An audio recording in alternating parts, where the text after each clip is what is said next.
Shalom, salam sejahtera bagi kita semua. Selamat hari Sabat. Senang sekali pada hari Sabat ini kita bisa datang beribadah bersama-sama menyembah Tuhan. Judul khotbah pada hari Sabat ini adalah Surat Cinta dari Allah. Surat cinta dari Allah tertulis betapa Allah sangat mengasihi, sangat mencintai kita manusia yang berdosa. Di mana kita bisa menemukan surat cinta dari Allah?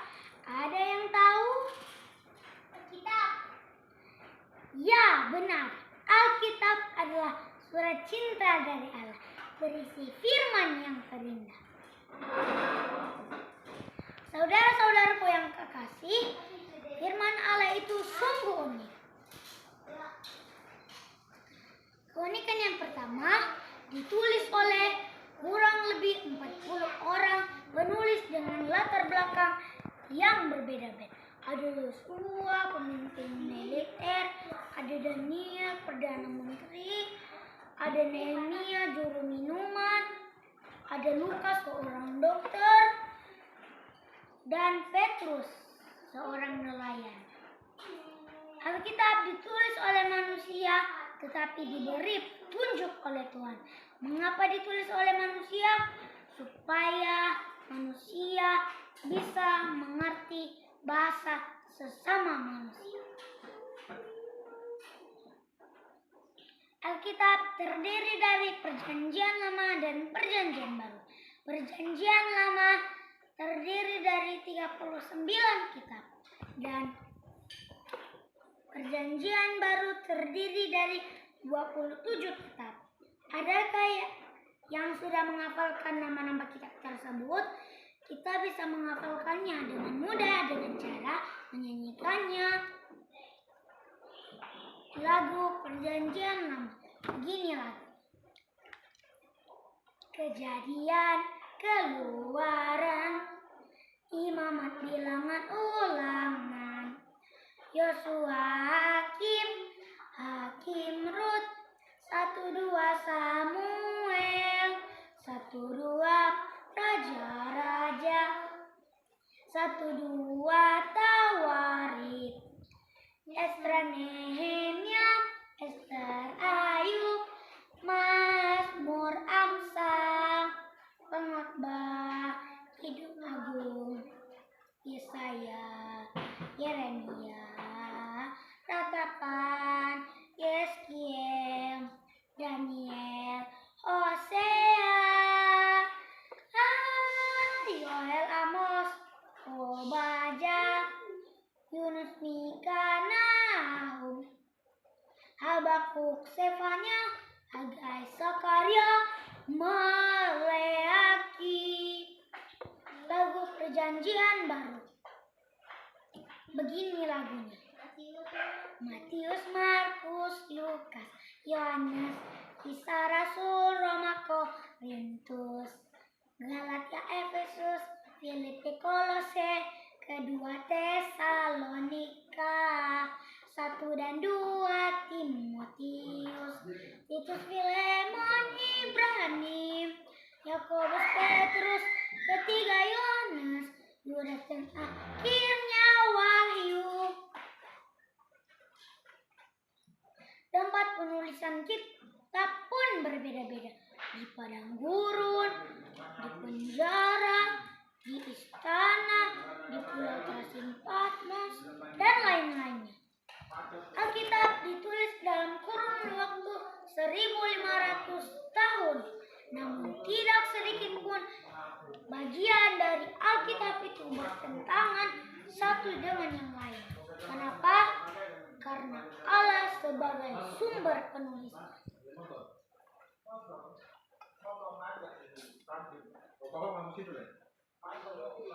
Keunikan yang kedua, Mazmur 118 adalah pasal yang terletak persis di tengah Alkitab. Ada 594 pasal masing-masing sebelum dan sesudah Mazmur 118. Apabila seluruh pasal dijumlah di luar Mazmur 118. Seluruhnya berjumlah 1188 pasal. Angka 1188 mirip dengan angka Mazmur 118 ayat 8 dengan merupakan ayat yang terletak di tengah-tengah Alkitab. Apa bunyinya? Mazmur 118 ayat 8. Mari kita baca bersama-sama. Lebih baik berlindung pada Tuhan daripada percaya kepada manusia. Bagus sekali ya isi ayat yang terletak di tengah-tengah Alkitab.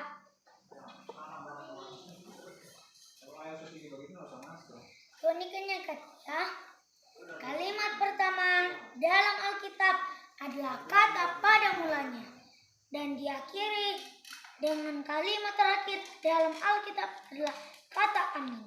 Kalimat jangan takut, janganlah takut, janganlah kamu takut muncul sebanyak 365 kali dalam Alkitab. Sama jumlahnya dalam hari, dalam satu tahun sama dengan 365 hari. Artinya, dalam tahun-tahun kehidupan kita, setiap hari jangan pernah takut karena Tuhan menyertai kita. Amin. Amin. Amin. Matius 28 ayat 20. Dan ketahuilah, aku menyertai kamu senantiasa sampai kepada akhir zaman. Keunikan yang keempat, di dalam Alkitab berisi banyak nubuatan tentang apa yang terjadi di masa mendatang dan terjadi sangat tepat sesuai dengan apa yang tertulis. Keunikan yang kelima, Alkitab adalah buku yang paling banyak dicetak di seluruh dunia. Keunikan yang keenam, walaupun banyak usaha pada waktu-waktu sebelumnya ingin memusnahkan Alkitab, Alkitab tetap eksis sampai sekarang.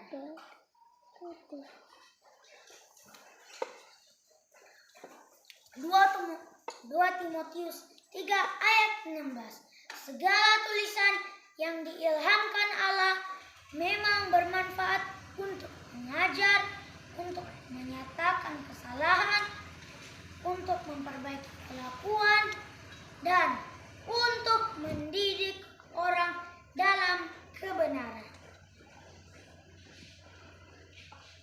Manfaat Alkitab lainnya: 1. Membawa kita pada jalan keselamatan. 2. Menjadikan kita kuat lagi. 3. Memberikan sukacita dan damai sejahtera. 4. Membimbing dalam membuat keputusan yang benar. Ternyata Alkitab banyak sekali manfaatnya bagi kita semua, bagi kita manusia. Sayangnya masih banyak orang yang melewatkan kesempatan untuk rajin membaca Alkitab. Padahal Alkitab berisi banyak manfaat untuk kebaikan kita manusia. Mari saudara-saudara, kita rajin membaca Alkitab. Tips agar berhasil membaca seluruh isi Alkitab. 1. Harus ada tabel jadwal seperti ini.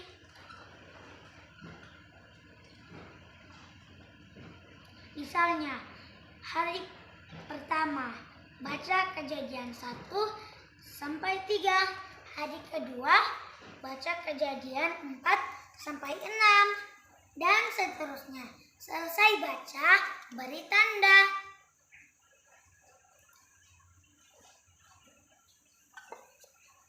2. Tumbuhkan kebiasaan yang baik untuk disiplin membaca Alkitab. Jika ada yang tidak dimengerti, lanjut saja baca dulu. 3. Bagi 1 atau 2 pasal di pagi hari setelah bangun tidur, dan 1 atau 2 pasal sebelum tidur setiap malam. 4. Baca Alkitab dengan bersuara agar telinga kita mendengarkan firman Tuhan. Jika saudara percaya firman Tuhan adalah surat cinta dari Allah, pemberian terindah dari surga, mari kita buat komitmen dengan Tuhan di hari Sabat ini. Saudara-saudara mengikuti apa yang saya katakan. Komitmen. Saya percaya bahwa firman Allah Alkitab adalah surat cinta dari Allah. Untuk kebaikan kita manusia. Saya berkomitmen untuk membaca dan merenungkan Alkitab setiap hari. Melaksanakan menuruti seluruh isi firman Tuhan setiap hari.